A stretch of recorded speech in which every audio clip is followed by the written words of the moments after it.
জাহান্নামী। আমরা সবাই জান্নাতে ঢুকতে চাই, ঠিক না? জান্নাতে ঢুকবেন? আল্লাহ কেমন জান্নাত আমাদের জন্য তৈরি করেছেন জানার দরকার আছে না নাই?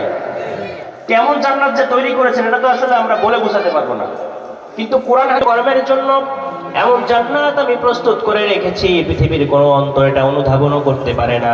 কোনো অন্তরের মধ্যে জান্নাতের কোনো চিত্র তার অন্তরের মধ্যে অঙ্কন করতে পারে না, ঠিক না? কেমন যে জান্নাত হবে এটা কোনো মুমিনও কল্পনাও করতে পারে না। বিশ্বনবী হাদিসের মধ্যে ফরমান, বুখারী মুসলিমের বর্ণনা মানে মুত্তাফাকুন আলাইহি, আল্লাহ পাক রব্বুল আলামিন ইরশাদ করেন, আ'আদাতু লিইবাদিয়াস সালিহিন মা লা আইনুন রাআত ওয়ালা উযুনুন সামিআত ওয়ালা খাতারা আলা কলবি বাশার। আল্লাহ বলেন, আমি আমার ইমানদার বান্দাবান্দির জন্য এমন জান্নাত প্রস্তুত রেখেছি মা লা আইনুন রাআত, পৃথিবীর কোনো চোখ জান্নাতের সে দৃশ্য কোনোদিন দেখে নাই, ওয়ালা উযুনুন সামিআত, কোন কান জান্নাতের কোন শব্দ শুনে নাই, ওয়ালা খাতারা আলা কলবি বাশার, আরে চোখ দেখা তো দূরের কথা, কানে শোনা তো দূরের কথা, কোন অন্তর জান্নাত যে কত সুন্দর হবে কল্পনাও করতে পারবে না। সুবহানাল্লাহ। জান্নাত কেমন কল্পনা করা যায়?